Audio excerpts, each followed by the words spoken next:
The Angry Chicken is a production of Amove TV. Bookmark amove.tv for more gaming and esports shows.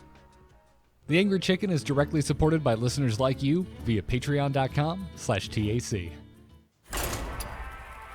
everyone! Get in here!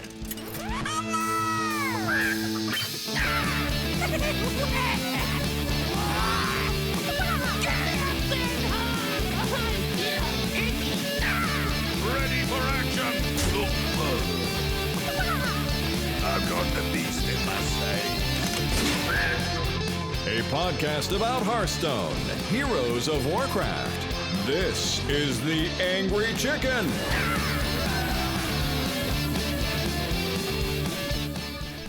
Well, howdy and welcome back, everybody. This is indeed the Angry Chicken. I'm Garrett Weinzierl. I'm joined as always by Jocelyn Moffat. Welcome back, Joss. Hello, hello. And Dills is somewhere else. We're not entirely sure where, but filling in for him, Mr. Justin Robert Young. Welcome back to the program, sir. We haven't had you on since we were like in person around a little table in a corner of a hotel. Yes, the Dill's death rattle is back, baby. Whenever he's gone, I'm here. That's what happens. We need that on a shirt. We need your face, but like stylized with some crossbones beneath it, and just says Justin, aka Dill's death rattle. That's it. Yeah. No, I'm always thrilled to be on, and this week is no exception because I've been playing a crap ton of Hearthstone lately because I've been traveling. Yeah, man. So, you were internet on the plane then, I guess. Yes, as I've said before, and I will continue to say forever, Hearthstone, the greatest use of airplane Wi-Fi. Airplane Wi-Fi, frustrating at literally everything else you can do. Shockingly competent for Hearthstone. good. I'm glad that still holds up, Justin. It's been since BlizzCon since I was on a plane, so I'm glad it's still good. I mean, you of course were also in one of the greatest internet drought countries in the world of Japan. Yeah. Yeah, and I never connected to an Asia server, by the way. I just stayed in North America, just playing all the American names. That's good. That's yeah. I don't know why I brought that. Like, it wasn't like a point of pride. I just forgot. Well, it's like the only Blizzard game where that it probably isn't the biggest deal in the world, because you do that in like any other Blizzard game, you're just gonna get your butt handed to you. But Hearthstone, it's more or less the same. Yeah, Hearthstone. If anything, I should have done it because I who knows if because the metas are slightly different. So maybe I could have caught somebody unaware with some hot American decks. I like it. That's good. That's good. Well, before I forget, I did want to PSA at the top. If you haven't checked your gift tab on Battle.net, everybody, those 3 free Kobolds and Catacombs packs are there for you to grab, of which it gave me nothing but commons and rares I already had. And then Me too. I got myself a classic pack and got myself that Baron Geddon I've been wanting since the game was in beta. Very nice. I know, but so I had totally forgotten that this was even a thing, that there were going to be 3 gifts sitting there for me. So I logged into Battle.net the other day and I was like, I have a present. I got so excited. I thought somebody like sent me something, and then it was 3 Hearthstone packs from the Hearthstone team, and I was like, oh, that's less exciting. Sorry, Justin. I thought it was a real person gift. I thought somebody loved me. Maybe one day. Maybe one day. Maybe someday someone will love you, Joss. It's not like you didn't have a major life event based around the concept of love and someone proving their love to you very recently. That is true. Jocelyn got engaged, by the way, everybody. Have you talked about that on the show yet? No, actually, we haven't. How did it not come up last week? I don't know. How were you not just like, hi, everybody, by the way, I got engaged? I don't know. It's like, I don't know. It's weird. We talk I'm about- still not used to it. I'm still not used to it. We talked about here's life what I'm events very here. glad happened. Is of course you got engaged, and as you do when you get engaged, you put it up on Facebook, and Facebook does this great thing where it puts your photo and I forgot about this. now engaged your fiance's photo right next to each other. It just so happens that your fiance's photo is him standing next to somebody else. I assume a family His little member, brother. his brother, and yours is pointing at me in my my unicorn shirt from Nerdtacular.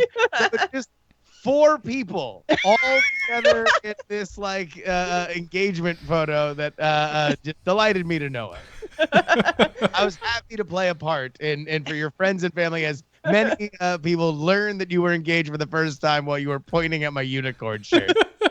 It is the greatest photo of all time, Jury. Come on. I love it. I was honored to be but to play my small part. It's such a joyous occasion. Oh God, I didn't even think about that until you commented, and it was like a day afterwards, and I was like, well. Yeah, let's go ahead and change that one there. Let's I think a little bit more appropriate. I found humor with that as well because I was looking at that. I'm like, I bet people who don't know who Justin is are very confused right now. Yep. But no, congratulations. And any idea on when the timetable is? February 2019. So just over a year. That's a good time. Anything more than a year, like, to be honest, I would recommend as short as possible. Like it's going to be hell, so you might as well make it next weekend. Yeah, just get it over with. But February's good. And do what we did and go to Justin's wedding at Dragon Con like a month before your wedding so that you come back and you've done nothing other than party with half-naked people in Atlanta and then have to scramble to get your wedding together. Why was everyone half naked? Because it's Dragon Con and nobody wears clothes past 6 p.m. Oh, yeah. It's very, very hot. And otherwise, if you wore a shirt, it would smudge the body paint. Fair enough. Oh, well, all right. Well, now that that's out of the way, let's get into this week's Hearthstone news. Good news, everyone! Hey, did you guys forget about those arena-only class cards that they were talking about at BlizzCon? Definitely didn't, because that was such a huge focus. And I mean, I think Jury and I were actually sitting together while all that voting was happening and all the rest of it. And it was such a big part of the Q&A, and it wasn't really what anyone wanted to hear about. But yeah, definitely didn't forget about them. But yeah, they were actually really. Young Woo and Kozak were really excited to talk about it, even kind of off the record when we had wrapped the podcast. They were like, make sure you show up. Make sure you show up. They didn't tell us what they were doing, but they're like, we're doing something never been done before. It's going to be really, really great. So obviously they put a ton of thought into it. But is it really all that surprising that we haven't seen them implemented yet? Like it seems like a radical kind of idea, and them taking their time isn't the biggest shock on the planet, right? Yeah, but I asked that. It was not just a leading question. I have an admission to make. I forgot about it. I forgot that this was a thing. Then their plan worked perfect. I forgot that they announced this, that they picked cards live at the damn convention. And then, yeah, there were comments on Reddit of, hey guys, where is this?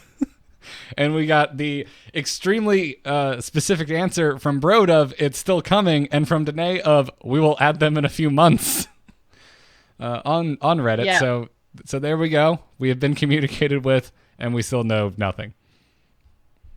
Yeah, and I mean, so obviously because this happened on Reddit, so all the comments are there for you to see. They did ask the question of, that's interesting. You're going to add them right before the next expansion so that players blow all their gold on Arena trying to do cool things and blah, blah, blah, blah, blah.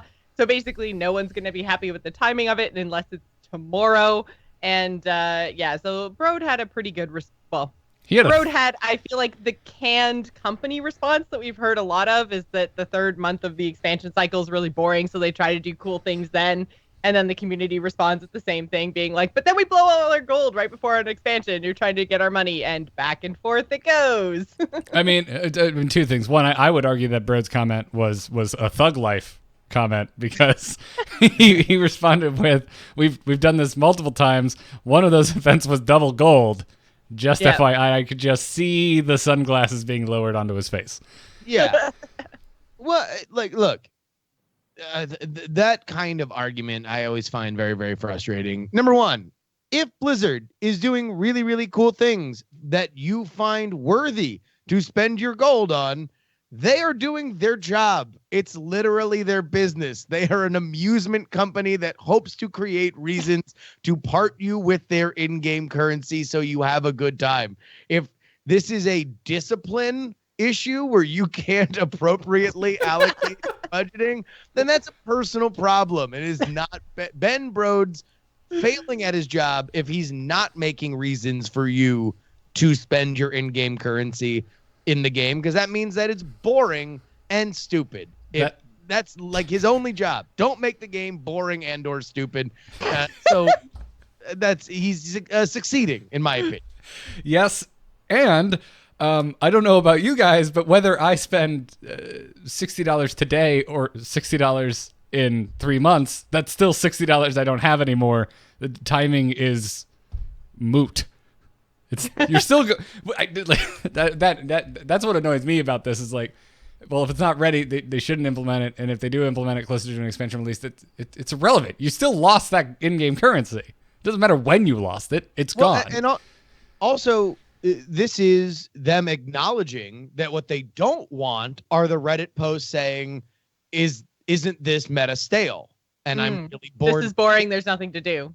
Right? Like, so they're saying, look, we understand that there are points in which the community that is rabid and full of scientists that create the best possible versions of these cards eventually solve it to the point where it does get boring, and so we want to mitigate against that by creating more kinds of ways to play the game. And so it's like they had at the beginning the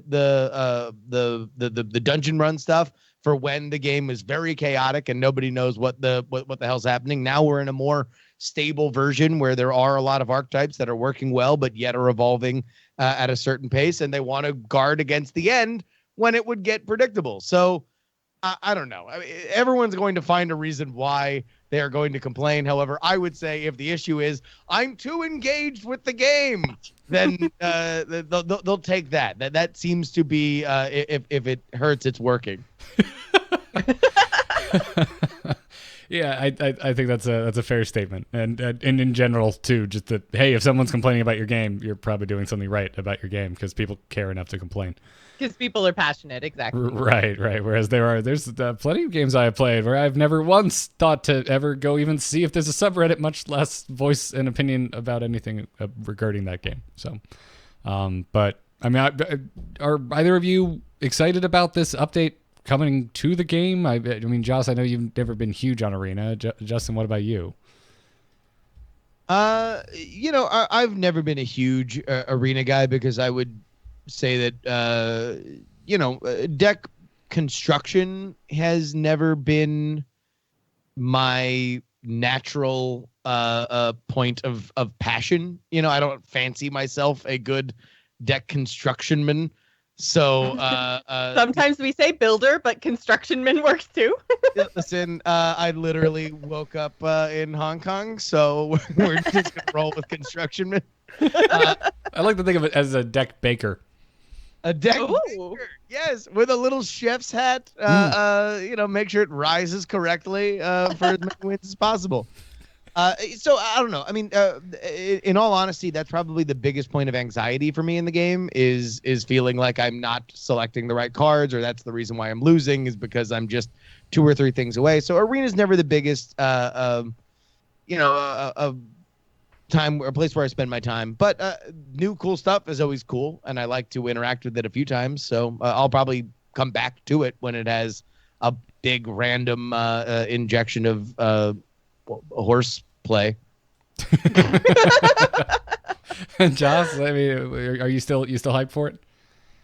Well, okay, so I'm really excited because I think first of all, these cards are ridiculously overpowered, which is why they're not available in Constructed. So I remember I actually missed like the very, very beginning, maybe like the first 5 minutes. So I missed the setup of what these cards were. So I literally walked into the Q&A, saw these cards on the screen and went, what the F? Like, is Deadeye really a card that's going to be in this new expansion? Like, what is even happening right now? So if you guys aren't aware, that's the Hunter card, where for the rest of your game, I think it's 2 mana, then your hero power also targets minions. Like, that's so freaking powerful. You basically make your hero power twice as powerful as Mage's hero power. And so I was like, I saw these cards and I was like, what is happening? And then they were like, oh no, they're Arena. And I was like, oh, cool. So now if I want to go and play with these cards, I have to play Arena. So absolutely, it's something that's going to get me in there. I'm kind of sad it hasn't happened already because I've been like looking for a reason, looking for an excuse to kind of get back into Arena. I'm still, playing a lot of Constructed, obviously, but every once in a while I get super burnt out on Constructed. So I want to still be playing Hearthstone, but doing something else that is also rewarding. So rip dungeon run, but whatever. Can I ask an existential question about Arena? Like, all right, I would love an existential question. What is it for? Like, is it for people who are really, really good at building decks? Is it for the real quick experience so you don't feel so invested in it? Is it very try hard? Is it very RNG? Like that's the one thing that I feel specifically after Dungeon Run, which to me immediately felt like a fully baked product that I had a reason and a different type of time of my Hearthstone life that I wanted to make for it. It was way quicker. I could pause it at any moment and it wouldn't be the end of the world, right? It was a little bit easier for me to play in certain different situations in a way that I've never really felt that Arena has its personality aside from just the mechanics of it. But in your guys' mind, and specifically with these, like you said, Joss, which are at times either way wacky or it's just super OP, like what is it for? Like in your minds?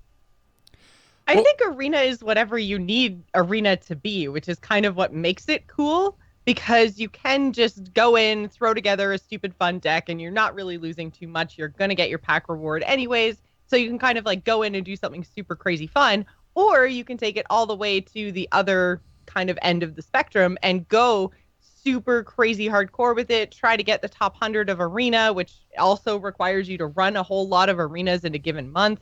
So you can kind of do whatever, like Arena can be whatever you need it to be in a given situation, which is what makes it kind of cool. I think it's a lot of things. Like I don't have like my quickest answer would be I've always thought of Arena and limited card formats in any card game in general just as it's a format where your collection is irrelevant. It's a format where you can go and in theory you are on a level playing field with everyone around you. Now the randomness of the cards that you draft quickly change that playing field via whether you get good cards or bad cards. But this is a mode that it doesn't matter if you started playing Hearthstone in beta or you just started playing it an hour ago. You're going in with the same chance of card power level as anyone else. Well, and I think I would have said that prior to Dungeon Run release, and I feel like Dungeon Run has almost like taken that over, just because when you look at playing Dungeon Run versus playing Arena, there you don't have that PvP barrier to entry. Like you're playing against a PvE boss, right? So if you're playing in Arena, you're at a disadvantage if you're a new player because you have the, deck building problems potentially, and you have the actual piloting of the deck problems where if I get queued in at, a 0-0 record against a Maz, then I'm screwed as a new player, right? Like there is no like MMR. Your record is your MMR, right? So yeah. But if I go into Dungeon Run, which is their new mode that doesn't require me to have a collection, then if I go in and play Dungeon Run, I'm playing against, a PvE opponent. I still get some overpowered cards. Like there's no rewards the way that Arena rewards you. But I would say like they've kind of taken that almost away from Arena with Dungeon Run, if that makes sense, from a new player perspective. And absolutely, I totally agree. And that's what kind of made me think about it, because I know what standard is, right? I know what emotions I put into it. I know what kind of players are there. I know what the rewards are. And I guess I never really thought about Arena as having a kind of definition, not problem, but I just couldn't put my finger on it until Dungeon Run came out. And I'm like, oh no, this is what I should tell everybody who fell out of the game to go play right now. This is what I should tell new players if they're like, I don't really know. I'm like, just screw around with Dungeon Run for a little bit. It'll give you a sense of what the cards are. It'll give you easy wins up top. It'll give you a tantalizing yet possibly frustrating loss that wants to make you come back, because now you can kind of predict against it a little bit in a way that Arena is like. I almost feel like Arena provides more questions of did I do this right than Standard in certain cases. I don't think I was arguing that. I just think I disagree with the thought that like we're trying to decide which one is the easier mode to play. Like I guess that I wasn't thinking of it framed in that way, because then I guess I agree with you. But I also agree with you. I also disagree in that. I mean, the point that you brought up, Joss, of you're like Arena is harder if you haven't played it before, but Dungeon Run is not. I think if you played Dungeon Run before, you're going to do better than if you've never played it before as well. I think it's true of both. I think anything that with any random element that you and unknown factors that you have to learn becomes easier the more you do it. So that's true. I just think Arena is more punishing. You have to pay to get in. You could be playing against players that are way above your skill level. You don't necessarily know how to craft a good Arena deck, because even if you come from Constructed like I do, I rarely craft a good Arena deck because I just don't understand the way Arena works. It's not the same as Constructed at all. Cards in Constructed that are powerful aren't powerful in Arena, and vice versa. So, like it's so much harder, and there's so much more at stake with with Arena. Yeah. Yeah, I think if you were primarily an Arena player, you'd probably be saying very similar things about Standard. So I think it's true in either direction. I think Arena is probably a little bit harder because of deck building, and I think that's fair. But I guess my counterpoint is also subjective. I would say that yes, it's more difficult, but it's also more rewarding compared to Dungeon Runs. But also, like, whatever you find what you find rewarding is not the same as what I find rewarding. But I think I can make a pretty easy argument for anything in this world is more rewarding than Dungeon Runs. Man, I don't know. I love Dungeon Runs. I love them too. It's not mutually exclusive. There's no incentive to play that mode other than it is a lot of fun, and I do think it's a lot of fun. Absolutely. No, and I guess the way that I've kind of thought the most about Arena, or like in the way that I think Arena kind of naturally wants to move, is more to this is as complex and as rewarding as Standard, but you're using different muscles to do it. Like it requires a knowledge of all the cards.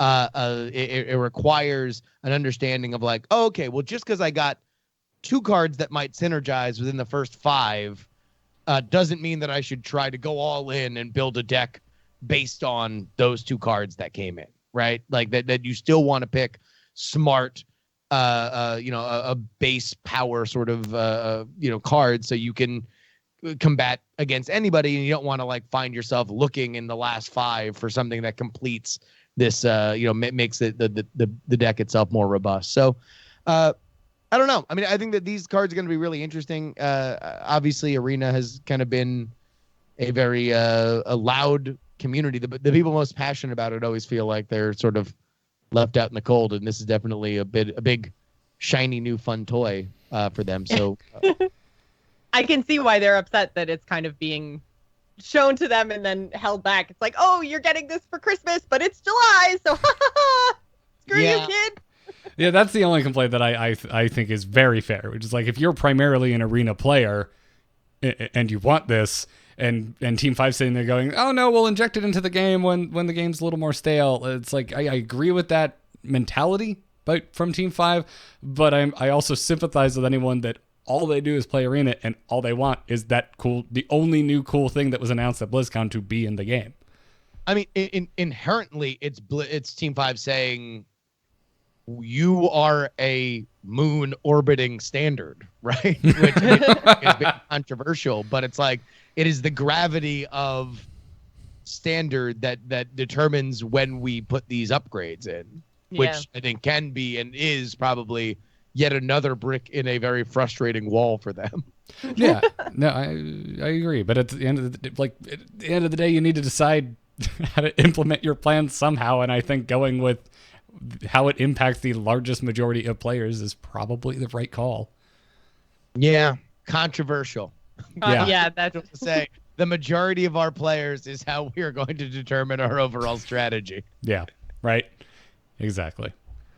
I kind of I wonder why they made the decision, I guess, other than just the hype and the excitement around Hearthstone at BlizzCon, but I feel like they could have just given us more cards from the expansion at BlizzCon, and that would have been fine.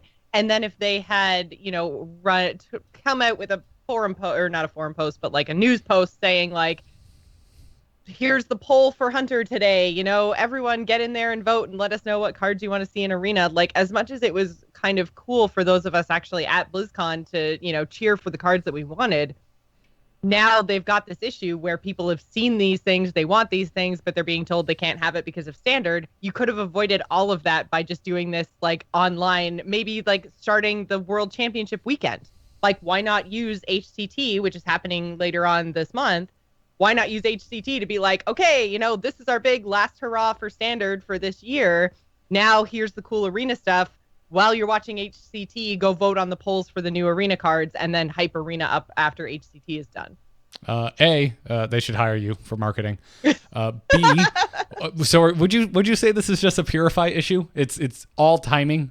Like, it just comes down to that. I think it is. It's a timing issue. Like, they have super cool stuff going on, but people are ticked off because they've shown us the super cool stuff way too early. I think it's fair. Not that Purify was necessarily super cool, but but yeah, timing is everything for sure. I think that was a Purify problem. Yeah.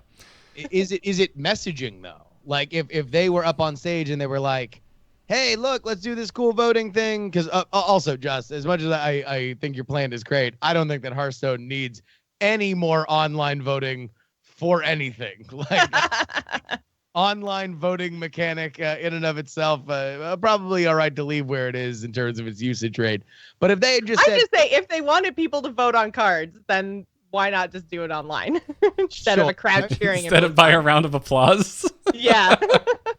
I don't know. I thought that was fun. That was electric. I mean, I guess if they just said, "Hey, look, aren't these cards cool? You're not going to see them for a couple months. Haha, we're hilarious. We're Team 5." Like, then that would have been fine at least. Because the issue here now is that it feels like at best you've forgotten them, and at worst they're canceled. Like that's the messaging kind of problem. If these are the questions that are coming up, is it feels like they have been left behind, and you can look at that either positively or cynically. Well, I'm in the boat of I am excited for this. I like Arena, even though I haven't been playing it much since the new expansion. So bring it. I do think. Although, real quick, Infrarogue in the chat does make the very good point that Arena is standard as well. So it's not necessarily saying people are flooding from the ladder into Arena because the ladder is boring. It could reach the meta in the Arena could reach the same stale point.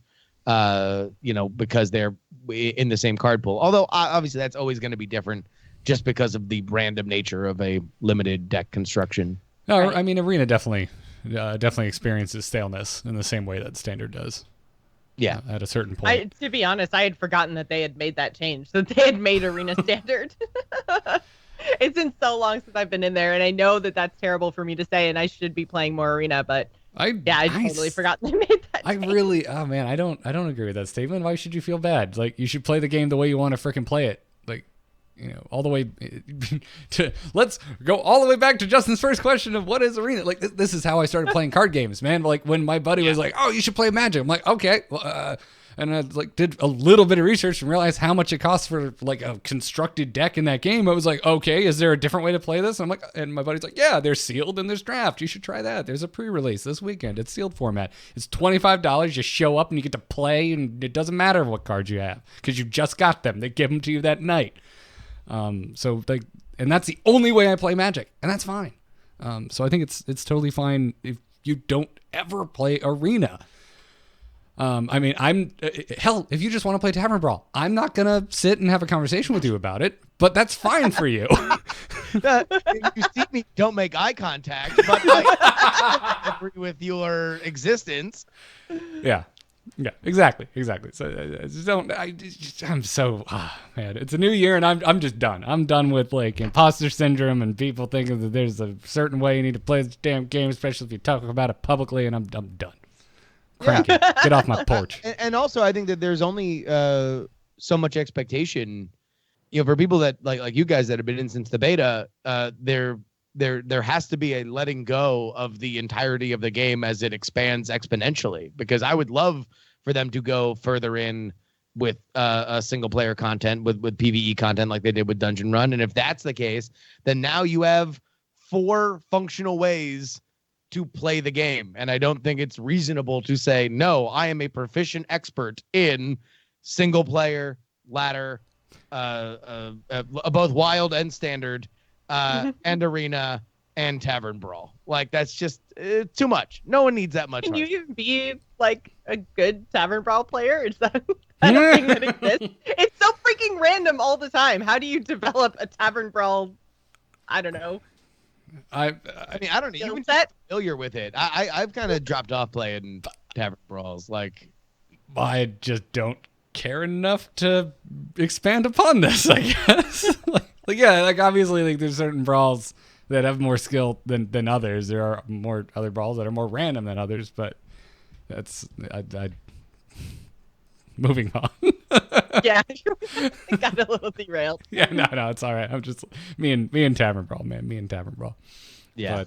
But before we move on, before we move into our strategy segment for today, we have a new sponsor for the Angry Chicken, Mission U. And if you are not familiar with Mission U, it is a modern take on higher education that aims to deliver an immersive, collaborative, and efficient learning experience. If you've never heard of it, we have some details for you. You can obviously find out more by going to missionu.com, but it's a full-time commitment for 1 year. It includes experiences in the real world with companies like Spotify, Lyft, Uber, and more. Companies like these inform their curriculum and provide students with real work experience. 20% of their program is bi-weekly in-person meetups with networking and skill development. The other 80% is live virtual classroom sessions every day from 9 to 3. And because it's a 1 year program, it's broken down into 3 trimesters, the first of which focuses on developing soft skills. The second emphasizes technical skills. And the third sets you up with an internship experience with one of their partner companies. And you get job search support at the end of all of this. So their application process is very simple. It only takes 4 steps. You literally tell them about yourself. There's an admissions challenge that takes less than an hour. There's a group challenge that takes 45 minutes. And then there's an individual interview. And as with many of our sponsors here on the Angry Chicken, they have a special offer for every one of you listening out there. If you go to missionu.com/TAC, not only can you go and learn more about Mission U, but you can earn $500 upon completion of the full year program. So go and check out Mission U because they want to help you build a foundation for a successful career, help you start a debt-free future. They're going to give you relevant experience for your resume, and you also get a lifetime membership to the Mission U network. So check them out, missionu.com/TAC, and we thank them for their support. Now let's move. Yeah, it's smart. All right, strategy time. Hit it very hard. Wanna blow something up?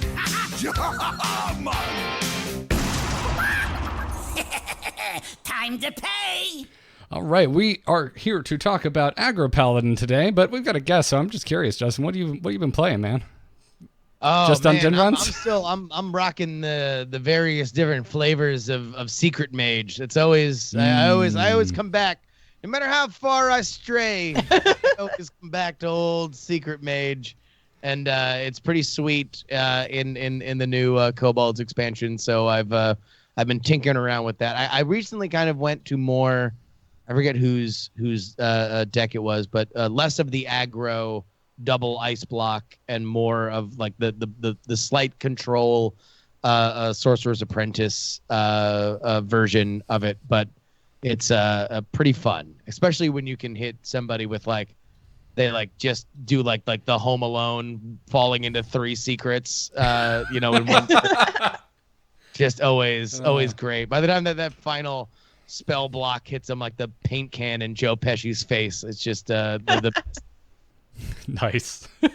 That's a beautiful analogy for a secret mage. How have you been doing against the aggro paladins out there with this deck? Because supposedly the aggro paladin is favored in that matchup. Yeah, it is probably the biggest. I'm not running like a deck tracker when I'm playing mobile, obviously, so it's hard to kind of pull up numbers on it, but it feels like I have a hard time with that because the easiest way that you can beat it, specifically the more aggro version of that deck, is just filling the board and keeping a board control. And now the word's out on that deck so much that as soon as people see you start playing the old hits, that they're just trying to run you down as fast as possible, which this deck can do really well. Yeah. That being said, I haven't had I've been playing this deck, so I've been on this kick lately where I started off this expansion with not a lot of gold, and I'm like, fine, I'm gonna do my dailies. I'm gonna get on top of it. I'm gonna get my dailies done. So I've been playing a lot of crap that I don't want to play. And then I finally, once I was done with that, I was like, damn it, I just want to climb. So I've been playing this, and I've been playing the Spiteful Summoner, like Dragon Priest. And Big Spell Mage is giving me surprising issues with my aggro pally. And I've looked at the stats. Really? I've done my research. It's also supposed to be a favored matchup, but those Big Spell Mages are kicking my butt. Really, I find for me, so I used Aggro Paladin like right off the start of the season, and I thought I went up to like 14 or 13 on like day 2, and I felt awesome. I was like, yes, this is gonna be the month. And then I fell all the way back down to 15 again, and I just like was going like 1 win, 1 loss, 1 win, 1 loss, because I was running into so many warlocks with their stupid freaking 3/9 taunts. And it's just you don't run them down by then you're toast, right? You can't do any more minion damage, so or weapon damage, which is kind of what this deck relies on, right? So it's very much built around lots of little early game minions and then lots of weapons. So you've got like 2 rallying blades, 2 unidentified mauls, and the legendary weapon what's it, Valinir, and and that's supposed to kind of give you your last little bits of steam. But when the warlocks just go taunt wall, then I was having lots and lots of problems. Not as many problems with things like priests and mages and any other aggro deck do all that kind of stuff, but just those because I could basically I knew what they were gonna do, so I just did it faster, basically, and just like wreck their faces. But yeah, when it comes to warlocks with those taunt walls, man, brutal. Yeah, the warlocks almost worth teching in a Spellbreaker somewhere in this list. I'm not exactly sure what I'd take out, but Spellbreaker could be really helpful. I think that's not a bad idea. I've been seeing Spellbreakers all over the place, so like you're clearly not alone in that thought. And like I was blaming Cube Lock at the end of the day because there's nothing better than being able to silence those damn cubes. But you're right. Even if you're fighting, I'm going to say old school 3/9 warlock that before we figured out the cube a week ago, the Spellbreaker still comes in handy.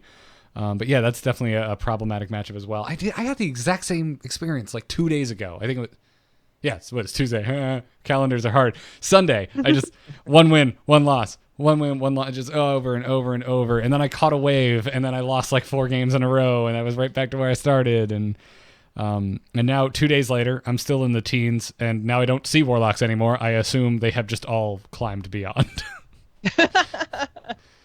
I'm still seeing warlocks, but I'm seeing actually quite a good mix of decks right now.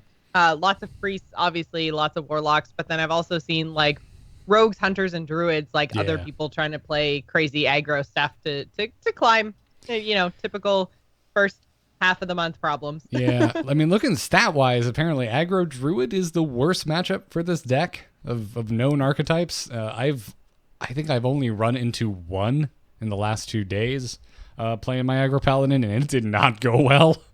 I feel like I haven't kind of had my eye on like the kind of larger meta, but Druid just kind of seems like it's sort of taken a bit of a poop compared to where it was before. I don't think that's anything like it's not that there's a problem with Druid necessarily. There's a couple of Druid decks that actually got fleshed out this expansion. It's more so just that other things like other decks like priests and warlocks are doing super duper broken stuff. The paladin as well with the call to arms, which is the 4 mana pull 3 minions out of your deck. Oh my god. It's so broken. And so aggro druid is still doing, and jade druid as well, still doing their normal things, but they just didn't get something super crazy broken. Yeah, like spreading plague, free nerf, or ultimate infestation. Yeah, if Dills was here, I think he'd just be saying, as usual, I'm not doing enough broken things. Yeah, exactly. Yeah. Everyone else is doing super broken things, so Druid is kind of suffering a little bit because of that. Warrior's the same way, right? Like they're solid class, but they're not broken. So yeah, and I think it's easy to kind of get, I don't know, lose sight of the bigger picture, which is like there are plenty of other decks and archetypes that still work really well. Like Zoo Warlock still performs very well. Like looking at stats, when I play it anecdotally, it is still doing very well. It's just not in the spotlight like Cube Warlock is. It's more old school. There's not as many people talking about it because it's not really anything new. It's nothing we haven't seen before. But I think you could do very well playing Zoo, and the same is true for Aggro Druid. Aggro Druid is performing very well statistically, kicking my butt when I do come up against it, and I think you'd be fine with that. And I'm still seeing plenty of Jade Druid, and looking at stats like Jade Druid is actually closer to the 50% win rate in the stats we have available to us. But that doesn't mean, like, one of my buddies who's going for HCT points for the first time ever did the majority of his climb to legend on a Jade Druid at the beginning of this season. Mm-hmm. Yeah. No, I think, look, it's still out there. I still play against it, fairly often. It just doesn't. I mean, maybe what you just said, Joss, is just what it is. That it's as simple as the fact that, like, look, it's not. You know more how to play against it because we've been teching and playing against it for months now, and number two, right now, like it's like you said, some of these new cards just buck wild. Like they just yeah. they're fun to play and they're frustrating to get wrecked by. Mm-hmm. Yeah,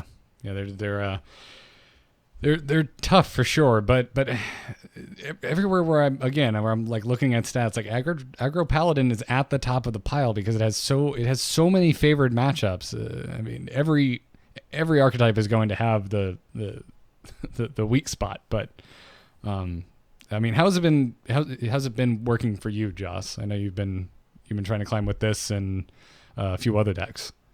Yeah, well, like I said, I mean, I climbed really kind of quickly off the top of the season and then hit a literal warlock wall. But yeah, I think aggro paladin itself, like, I mean, obviously it's been around forever. There's so many cards that are things that we've seen in aggro paladin, like Argent Squire, and we've got the knife jugglers and direwolf alphas and divine favor and the vanilla Hearthstone cards that have been around forever. But I think it got such a big boost with this new expansion because of Corridor Creeper. So basically, again, this is the 7 mana 5/5 that reduces in cost whenever a minion dies. So almost all of your minions, I think probably Sunkeeper Tarim is the only one in the deck. Yeah, because you don't run the 3 mana pirate. So everything has 1 or 2 health. Mm-hmm. So stuff is dying all of the time, right? Yep. So yeah, if things are dying all the time and then all of a sudden you're like, bam, 5/5s, it's really, really hard to deal with. So between that and, like I mentioned a little bit earlier, Call to Arms, they're really, really powerful. So basically, like, you wait for your opponent to clear, like you've got your patches, your Lost in the Jungles, your Argent Squires, and all your little 1 health things that look really intimidating off the top. So you play those in turns kind of 1 and 2, possibly 3 if you don't pull a weapon. They do some kind of board clear, and then you go, bam, Call to Arms, and you refill your board again. And it's so hard to deal with. And then you have Divine Favor left to kind of like help you if you've run out of steam a little bit, if you're low on cards. So I think this deck can be very, very powerful. But like I said, I think it does need potentially a Spellbreaker in here to help with some of those Tar Creepers, the Void Lords, and what else? Oh, anything, because sometimes I find if they get to turn 7 and they can bone mare, then like usually that would be my I'm gonna kill you turn, and then they bone mare. So again, the silence would help just to get past that final taunt. So I think that's the only thing that this particular version is missing. It was fine a couple weeks ago, but now I think it needs that update. Yeah. Hearthstone has slowed down, which I'm kind of enjoying. It doesn't mean aggro decks, zoo decks are not still working. They are, but it certainly has slowed down, and I think you're right. I think now is the time to consider that silence. I think the bone mare is a much stronger argument than the Void Lord, because like I feel like it's gonna be a bad matchup no matter what against Warlock. You just need to try and kill them before 9. If you get there, I'm not sure how much Spellbreaker's really helping you. Oh, dude, you need to kill them before like 6. Because if they can put down their 2/2 guy and then Dark Pact him, then you're done. Yeah, you are screwed. Let me ask you this, because I've seen versions of this deck that also run Keleseth. Right. In the version that we're looking at right now, it's 2 Direwolf Alphas and 2 Knife Jugglers, and those are the only 2 drops that you have in the deck. Have you guys played that version, or do you have a preference or a thought on that? I haven't actually played that version, but I think you're right. There are only 2 drops in this deck, so it is possible to just take them out. The one thing that makes, obviously, Knife Juggler is always super, super powerful, because in this deck you have things like Lost in the Jungle, Patches, and Call to Arms, which if you pull your Knife Juggler as your first minion with Call to Arms, you get 2 juggles after the fact. So Knife Juggler can be super powerful, but you do have to weigh that against the fact that, if you put Keleseth in, and if you can get Keleseth out on 2, then all of your stuff is just buffed by 1/1 for the whole rest of the game, which is a ridiculously powerful effect. But you have to like mulligan for Keleseth super, super hard. And if you don't get him, then the drawback is that you no longer have 2 of your most powerful minions, which is your Knife Jugglers and your Direwolf Alphas. So you kind of have to decide what fits your playstyle better, I think. Do you want to have those alphas and the Knife Jugglers to kind of shore up your deck, or do you want to play a Keleseth game and kind of make sure you get that on 2 and play around that and just be okay with losing if you don't play him on 2? Yeah. I don't like Keleseth in this deck. It's too high rolly. If you draw him, it's great, and if you don't, it feels kind of crippling. Yeah, that's true. I think Knife Juggler and Direwolf Alpha allow you to kind of have a little bit more flexibility, and if you need to clear things, then Direwolf Alpha is going to help you get that little bit of extra attack to do so, or they're just full-on face tools. So I think you might be right. They're also I think both the Alpha and the Juggalo they are kind of that's what I want out of my Call to Arms. I don't want to play those. I don't want to pay the mana for those. I want them to come out, and I want the Juggler to land first, that he gets juggles off of the other 2 things. But so I don't know. I mean, certainly. No, I totally agree, and I also think that you would probably even wind up, if you wanted to build something like this around Keleseth and kind of slow it down a little bit, then you would probably even want to think twice about like Sunkeeper or Leroy. I think you're just building a different kind of deck that revolves around just getting more substantial minions on the board. Yeah Overall, I'm enjoying the decks. I mean, so much so that I was rocking it without Valinir because I never opened one, and I used my last chunk of dust for it. So I am out of dust because I crafted Valinir. Yeah. Oh, you did craft Valinir. Dailies. Yep, got to get back to those, which means now I'm not playing this deck anymore. I played the Murloc version of Aggro Paladin a ton because I kept getting Murloc quests, and it is just straight up worse than this deck. This deck is just better than the Murloc version of Paladin. It's Murloc Paladin is still not a bad deck though. No, it is super powerful. No, it is not. Yeah, you're absolutely right. It's still very high on the stats. If you go and look up win rates anywhere, you can go and find yourself some Hearthstone stats. But this just seems that just a little bit better. Like it's just like, well, if I'm gonna play aggro, I'm gonna play Paladin. Yeah, there's 2 archetypes. I'm just gonna go with the one that's better. I guess I like the noises that Murlocs make, but I also like winning. Who doesn't? Slightly more. Who doesn't find themselves daydreaming to the dulcet tones of the Murloc? This is why I like it when you come on the show. You understand us here on the Angry Chicken, Justin. I'm here for you. You understand us, yeah. So, anyways, and if you hate this deck and you want to murder it dead, might I suggest Tempo Rogue, Aggro Druid, or Big Priest, or just keep playing Warlock like everyone is. Mm-hmm. Oh my God, Big Priest, just so frustratingly annoying to deal with. Yeah, I can't decide what I hate more now, Big Priest or any Warlock at all besides Zoo. And I've lost to Zoo multiple times in the last week. And I'm just like, that's fine, that's fair. This felt like a game of Hearthstone. See, that's why I loved the aggro secret mage, because ultimately, like, you really don't care what taunts are being thrown out there. Like, if you can put any damage to face within the first 3 turns, either you're going to get a loon, or you're just going to have enough spell damage fall into your hand that you're just like, whatever. I'll play Leroy on curve on turn 5 just to make sure that I can get it through all the taunts that come down, and then just slam fireballs and frost bolts to the face. Well, good. That means you're adapting, Justin. Yeah. You're adapting. Well, just because there's only so many, you have your board control. Next thing you know, that 3/9 piece of dog poop. We can say shit. We say shit on the Angry Chicken. Yeah. Fine. Although piece of dog poop is even better. Piece of dog crud. Piece of dog. Hard crud. on you, 3/9. All right, well, before we move along into Crazy Game Stories, let's thank those of you supporting us on patreon.com/TAC. Hundreds and hundreds of you fine bosses over there supporting our show.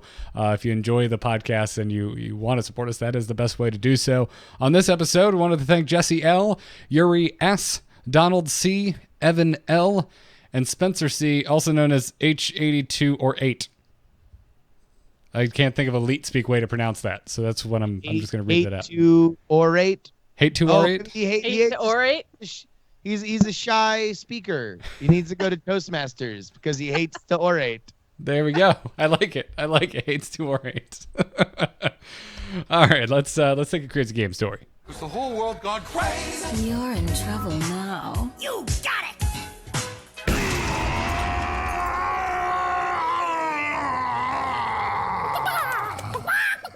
You may send your Crazy Game Stories to tacpodcast@gmail.com. Joss, who is giving us a story time today? This one comes to us from Jake, who says, "Greeting, yellow balls of fury. Did you hate the days of playing against only Reno Jackson decks on ladder? Does the mere thought of Freeze Mage make your blood boiled in sub-zero temperatures? Then let me introduce you to the newest archetype to infuriate bosses of dungeon runs everywhere for years to come." Into battle marches Jaina, staff in hand, and mockingly smiling at the darkness as he confidently prepares, ready to crush another puny hero. But oh, what's this? Potion of Vitality goes off just as the game begins, no matter. Though, what's another 50 life? The darkness laughs his best evil cackle, but Jaina still sits smiling. Another Potion of Vitality triggers, as Jaina sits unmoving at a healthy 200 life. Turn upon turn, Jaina takes hits from 5/5 after 5/5, ignoring the board and occasionally throwing a burn spell right at her opponent's face. Now at 30 life and facing down a board full of 5/5s, Jaina smirks slightly. She casts Boots of Haste, makes all her creatures in her hand cost 0, then proceeds to drop a Reno Jackson, returning to 200 health. Then Jaina casts a Luminous Candle, destroying all of the darkness's forces. With a sly smile, Jaina innocently casts a measly Sorcerer's Apprentice, but little did the darkness realize that the small sorcerer would be his doom. The apprentice then helps Jaina cast Rod of Roasting. The darkness hardly had time to realize his mistake before he had been burnt to a crisp, and Jaina sat healthy at 160 life. Welcome to the future, dear chickens, and be scared. Double Potion of Vitality Reno Pyro Freeze Mage is coming, and she will make fried chicken out of even you. Wow, I'll tell you, this guy doesn't hate to orate. This is a Yeah, this is great. Jake, props. I'm in on the way you decide to tell your stories, Jake. Although you sold it with like constructed decks. which made me think this wasn't for half a second Threw you for a curve there, right? a dungeon run. So yes, I will be scared when you learn how to hack the game and bring these cards out into the ladder. I like the dungeon run stories, man. They're super cool and interesting. Oh, I do too, and I just can't play enough to see all of the insane things like heal to full when your life is 200 Reno Jackson. Yeah, I'll tell you what. I think honestly that there's there's such a space for just more content. Like to me, the issue with Dungeon Run isn't necessarily that you're not getting rewarded for it, although obviously that's enough of a common complaint that I think they'll probably at some point do something as they more formalize first person content to give you some element a reason to come back. But I just want more. I would just love it if they like every couple weeks they're like, oh yeah, we're just injecting new bad guys into Dungeon Run, right? Or here's like just some new random cards that we're tossing in just to kind of shake it up a little bit. But because like stuff like this is great. If you can like have like a reason to do like style points of like, yeah, no, I definitely want to build. What did he call it? Double potion of vitality, Reno Pyro Freeze Mage. Expialidocious. Yeah. yeah. No, that'd be great. I love the idea of just adding an extra boss here or there. Like, hell, bring bosses back from adventures. Like, did you miss Naxxramas? Well, Kel'Thuzad is a possible pickup now in your dungeon. Oh my god, that would be so fun. That'd be great. Yeah, that. Oh, wow, I really want that now that I mentioned that. Yeah, just make it the iPod shuffle of Hearthstone bosses, man. Just throw them all in there. Keep throwing more crap in there. I don't know what I'm going to get. I just know I want to get the giant rat as my 8th boss. I want to see an overpowered giant rat. Yeah. Man, the iPod Shuffle. I haven't heard anyone talk about the iPod Shuffle in like 10 years. Well, there you go. I clearly graduated high school in 2005. Yeah. Tell you what, I unironically use the term horseplay, and Garrett's making iPod Shuffle references. Killing it with the kid demo. Yeah. Yeah, I'm turning 31 soon. It's happening. All right, let's move on to emails. Hello. Hello, it's me. Hello. Just quickly, do you get my message? Yep. Oh. Hello, brother. You can send your emails to the same place, tacpodcast@gmail.com. Slippery Joe writes in and says, hello, Raging Roosters. Is it just me, or did you always think that Tavern Brawl was where Blizzard went to try out other game mechanics before they made new modes or cards? I always tried to play as much of this as I could so they could get as much data as possible. Oh, you saint. But there has not been another game mode added in the year since I have been playing. What do you think? New mode coming or wasted potential? Jocelyn, did you include this to just bait me into a blind rage? Sometimes I have, very real reasons for doing things. That may or may not have been one of them. I mean, Slippery Joe, if you are going to come into the Angry Chicken's house and ask, Tavern Brawl, new mode coming or wasted potential, years after it has entered the game, I think you know our answer. Like, if that's my choice, I mean, I'm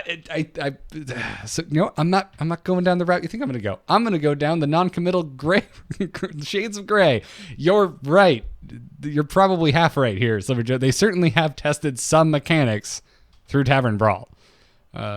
So while I don't think you should be logging as many games as possible to help them get data, as noble, right? Like, I read that part of this email and I was just like, oh, dude, like, I need to give you a hug, like, over the internet hug. Here you go, buddy. Like, pat on the back. I feel so bad for you. Yeah, it's just like, how have you? This seems like an email that may have found its way to our inbox like over a year ago, like when Tavern Brawl was newer. Like, have you been doing this nonstop since Tavern Brawl entered the game, and why has it taken until now? To ask the question of, well, maybe this isn't the intent of the mode. I feel like he's just writing this with like a Robin Williams Jumanji beard. Like he's just left behind and he's still playing it for data. I think, listen, if you have played every Tavern Brawl with your thought in mind being that Blizzard needs as much data as possible for a forthcoming new mode, then you should be legally liable to get paid by Blizzard. Like, you should have a check coming to you from Irvine. Yeah. Also, I wish there were more of you, gamers like you, in the world. People are just like, how can I help? How can I make this game better? Instead of... Exactly. Whenever you're thinking about writing a salty-ass Reddit post, how about you burn off that energy giving some data to Blizzard by playing a few Tavern Brawls? Yeah, sure. Why not? But yeah. Hatchikum on the chat room is also true. There are parts of the dungeon run, like bosses and mechanics and things that we did see previously in Tavern Brawls. So I think your cause is not lost.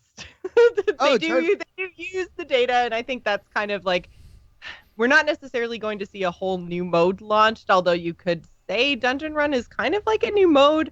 But it is informing their choices, and there is some amount of testing, I think, that happens in Tavern Brawl for things like new cards and new bosses here and there. Totally. And look, I think that they've always said that was a lab for them to throw stuff out there, and I don't think that that's any less true. But stuff like that we haven't seen yet. Like I would imagine if PvE content becomes more and more of a thing, that we'll eventually see some kind of co-op, right? Like we saw in Tavern Brawl, a little while ago, and that was something that was obviously new. Mm-hmm. Yeah. So you're not off base here, Slippery Joe. But you can definitely play Tavern Brawl less, or Ball. Tavern Brawl. Tavern Ball is the next Tavern Brawl. I let it slip. Sorry. But I would like to know what Slippery Joe, like, maybe send us a tweet or something. Like, what mode other than tournament mode? Let's just, that is what it is. But other than tournament mode, what new mode would you like to see in Hearthstone that you think that they could be hinting at with Tavern Brawls? Like, as you're playing through and trying to give them data, what is it that you're expecting? Because I'm curious. I really am curious if there's some cool new mode ideas out there. Yeah, we're kind of a one-note drum here. Just, tournament mode. Tavern Brawl, Garrett, thoughts? Got nothing. Moving on. Tweeted us at TAC Podcast. Serenity now. Exactly. Justin, would you like to read the final email today? Oh, geez, man. Ben B. Very clever, broad. Says, greetings, frightfully ferocious pals. After listening to last week's episode, I was thinking about the conversation you were having about the most broken decks ever, and you all agreed that while Undertaker Hunter was the most broken at the time, since the game went truly live, that the decks we are playing now are ultimately more powerful, that we're doing more broken stuff. I was under the impression that part of the purpose of rotations, in addition to truly shaking up the meta, was to prevent the need for Blizzard to put out progressively more and more powerful stuff in order for each release to have an impact. So, if that is happening anyway, what does that say about how the rotation is being utilized by Blizz? So basically, the idea being that, they were trying, or one of the things they said they were trying to do with the rotation was prevent power creep. But now we've all kind of agreed that there's just, some of them are straight up just more powerful cards. It just, is Blizzard actually doing what they said they were going to do with rotations? I think rotations are still really cool. It does shake up the meta like crazy, especially right off the top of a new year. And I think we look very fondly on the first expansions of the new year, like Angoro, and we just say, oh my God, that meta was so good because it's the biggest impact. So it does have an impact on the meta. It shakes things up. But in terms of power creep and power level of cards, I'm surprised that we have so many super powerful cards, since that was something they were trying to combat, with power creep with rotation.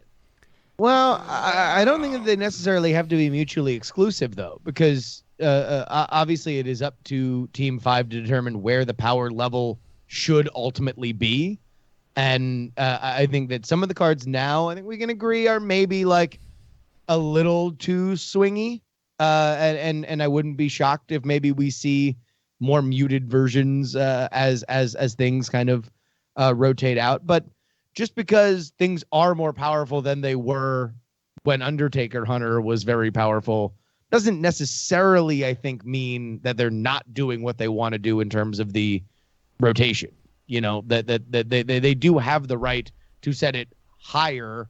It's just they don't want it to be infinitely. They don't want every time that they turn the notch up one for there to be a repeating exponential factor that now anything they do has to be plus that. Right. Well, and I mean, chat room is pointing out that wild is still a thing, and we know wild's still a thing, but we're talking specifically about rotation, so we're specifically talking about standard. And I guess the thing is that we've seen some of the most powerful broken things happen in the last expansion of the year, which means they're going to stick around in standard for the shortest amount of time. So I guess from that perspective, they are kind of keeping the power creep under control. They're giving us powerful things, but like Jades, for instance, out of Mean Streets of Gadgetan, but then it's only around for like a year and a bit as opposed to, being around forever. So they are putting the really, really powerful broken things, or it seems to be like they're putting the really powerful broken things in the last expansions of the year. So in that way, I think they are making use of the rotation.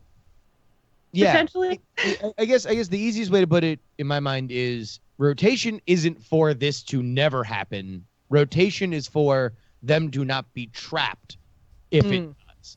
Right. And that's what I think undeniably it does. But I don't think that anybody at that I wouldn't guess that anybody at Team 5 would be like, no, we want to be scared of power creep. They just want it to handcuff any other decision that they go forward with.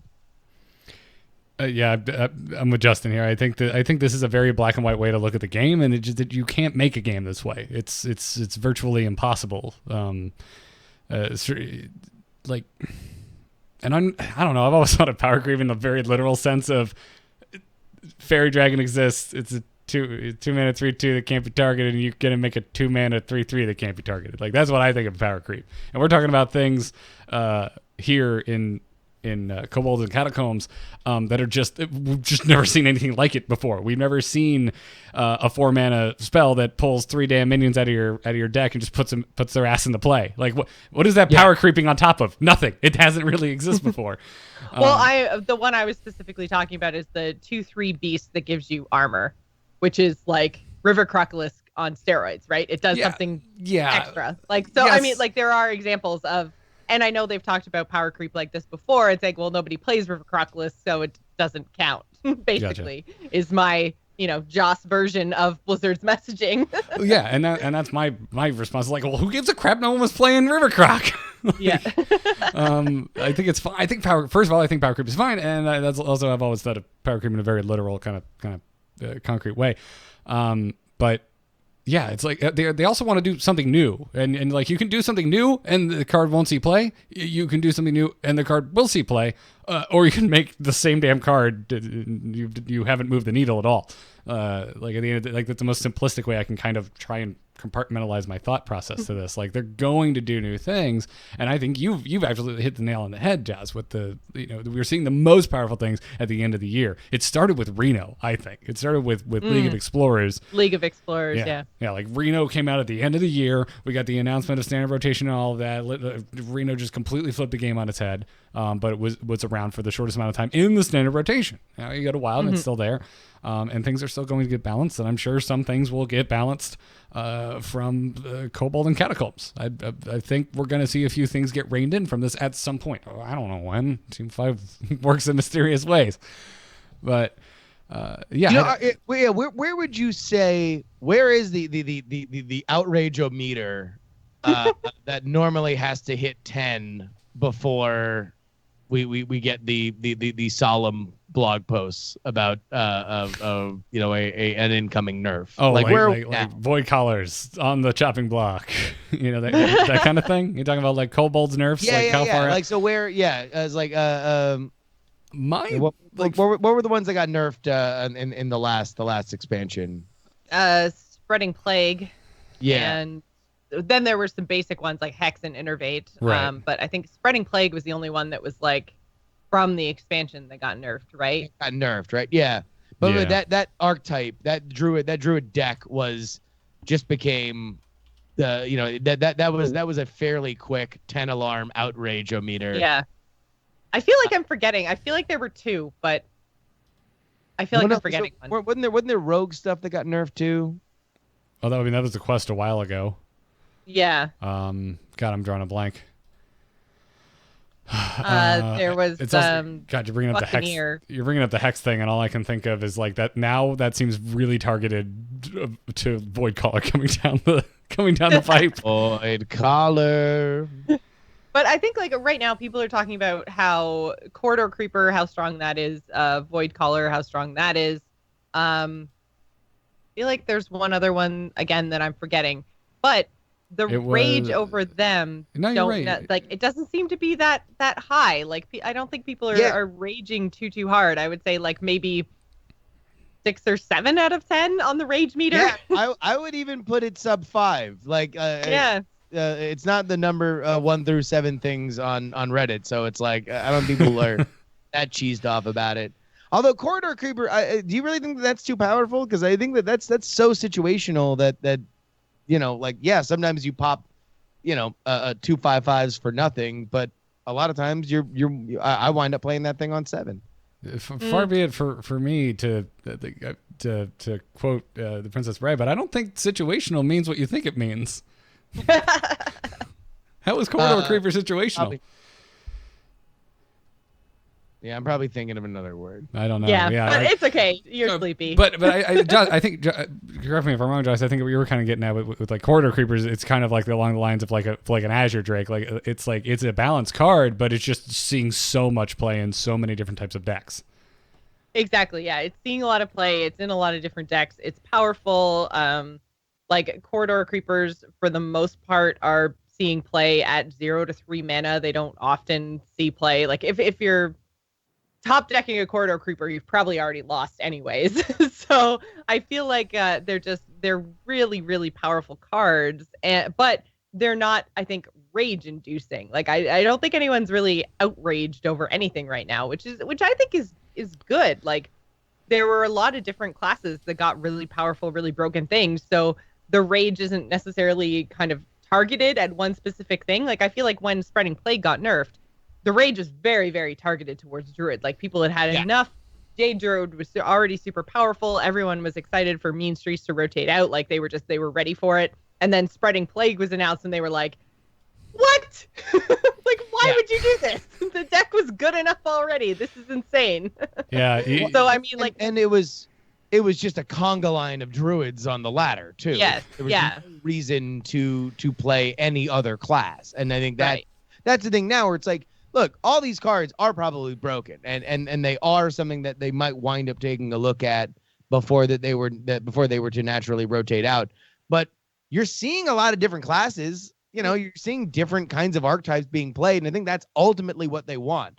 Like, if you look at that kind of card design, then yes, you are building monsters, but you want a Mothra to fight a Godzilla, and like you want different versions to be able to battle each other and have that be the fun instead of one alpha class that just stomps everything else. Listen, I will explain this to you in the words of Luke Skywalker.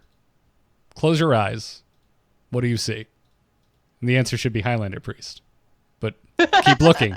What else do you see? Well, you see Cube Warlock. And in between, balance. Yeah. Darkness rises and the light to meet it. There you go. And I think right now, I mean, the only class I would say that's probably hurting a little bit, maybe warrior. Like, I mean, there's super violent. We just talked about a paladin build today. There's a bunch of different priests. There's a bunch of different warlocks. There's, viable hunters. There's viable rogues. The druid, like we said, is still viable. It's not being played very much, but I think that's not because it's not powerful. It's just that people are rotating to the new hotness. So there aren't really any classes that are super, super struggling outside of, I would say, probably warrior. But even then, they still have the pirate variant. Like, that's still viable. and shaman as well. The other Listen, one. At any moment, 1 or 2 classes are going to be the butt, right? Right. Somebody's got to be the butt when we need 2 classes to make the butt cheeks. All right, so 2 classes will be the butt. Warrior, shaman. Yep. Just pressed ham. And I think warrior is the slightly more abused cheek. Shaman might, warrior is the side that the wallet goes on. Shaman's okay. Warrior's getting bruised. Wallet cheek. The abused cheek. Yep. Yeah. So I think you guys have hit it. I think the reason we're not seeing huge, massively upvoted outrage posts is because while there are some very, very strong, powerful, arguably broken things happening in Hearthstone right now, multiple classes are getting to do really powerful, arguably broken things at the same time. So I'm fine with it. For the most part, yeah. I'm a little done with void collars. I'll be honest, but it's kind of subjective, play right? Warlock, it'll be fine. Then you'll love void collars. Just keep playing Warlock. Yeah. I want to be a little hipster, I guess. I don't know. That's your problem. But I also like winning, and that's why I've just gone to aggro paladin. So maybe I just give up. I should just start playing Warlock. I'm done. Yeah, I'm done. Just go with the masses. Don't be original. Don't be original. Overrated. Yep. We want to get weird? Go to wild. Exactly. All right, I think it's going to wrap it up for this podcast. Thank you again for writing in, tacpodcast@gmail.com if you want to be a part of the show. Thanks again to our badass patrons. If you like the Angry Chicken, you want to become a patron, check out patreon.com/TAC. Huge thanks to our producers, Declan H., Michael N., Sean C., Johnny S., and LVE. The back catalog of Angry Chicken can be found on amove.tv or youtube.com/amovetv. Follow the show on Twitter @TACpodcast. And Justin, you're our guest today. We got to thank you for filling in. And where can folks find you? Yeah, you can find me at Willie Dills. You can check the stream at twitch.tv/Willie Dills. And I do a podcast with Justin Robert Young about wrestling. It's called 1-900 Wrestling. And I think we're finally going to do a show for the first time in a month because of all the travel and the holidays and everything. This Monday, you can find that on my Twitch, twitch.tv/Justin R. Young, where I'm doing politics more and more. This is a big political year here in the States, and I'm talking about it every day during the week. Twitch.tv every day. Justin R. Young. Yeah, I'm gonna do little chats. I just not like the podcast or anything, but oh, okay. I thought you were doing like politics, but like every day. It's like no. I mean, a lot of politics. We might spin up more of that as we get closer to the election, but this might sound psychotic, and it probably is, but I really enjoyed doing just politics chat in the IRL mode of Twitch, that vertical, I don't know, whatever they call it. It's IRL, but there's a lot of just really lonely, weird people there who just like to yell things. I feel like it fits my aesthetic. I just really enjoy it. I was gonna say, Justin, if anyone else had been on this show and been like, hey, I'm gonna talk about politics every day, my reaction would be, what an exhausting, depressing ordeal that sounds like. But not you, sir. I'm just like I'm much like many of the decks. I'm a broken human being, so I find I find the thrill in other people yelling in my chat room. Oh, that's. I'm glad you found your island, Justin. But yeah, no, Justin R. Young on Twitter. That's where you can find all my stuff. Nice. Jocelyn, how about yourself? Hi, you can find me on Twitter and Twitch. I'm at JossPlays. You can also join me, I guess, this coming Thursday. Dills and I have been doing PvP nights in World of Warcraft. So if you're a fan of World of Warcraft, I've actually been streaming quite a lot of that. So I do raid on Sunday and Tuesdays. We're pushing heroic content, raid progression stuff. And then Thursdays we do PvP, Dills and I. So come and check it out, twitch.tv/JossPlays. Nice. We're also going to be bringing Embrace the Spoilers back very soon, internet willing. Yes. So if you're not already subscribed to Jocelyn and I's spoiler podcast called Embrace the Spoilers, go and do that. Other than that, I'm tragically. What are you guys spoiling? What's next on the spoil block? The votes are in, and I believe we have a tie, so we need to make a call. But also Last Jedi, because both of us have definitely. I am totally making the call that it's going to be Jumanji. I've seen You're it making now. the call. We're gonna Oh. cover it. Okay. All right. I was getting ready to The- watch the all. original or the new one? No, the new one. The new one. I was getting ready to watch all of Black Mirror, so that's fine. That'll be easier. I kind of want to see Jumanji. So I gotta go see it because it won me the Night Attack movie draft. Oh, nice. Oh yeah. nice. That only because Jocelyn and I are not part of the movie draft. That's the only reason. But maybe we got to get you guys in. We got to get you guys in for the summer draft. No, it's all right. If you want a challenge, sir, if you want a spanking on the two cheeks, even the one with the wallet on it. Fucking mad spicy. It looks like my IRL politics chat room. Nice. Other than that, I'm sadly not streaming PUBG when playing with Jocelyn and winning the game. That happened last night. I was really excited. I'm on Twitter, everyone, at Garrett Art. Go follow me there, amove.tv for all the other podcasts. So that's going to wrap it up. Thank you for all listening. Thanks again to Justin Robert Young for guesting today. And until next time, job's done. Job's done. Job's done. Yes. I like your yes.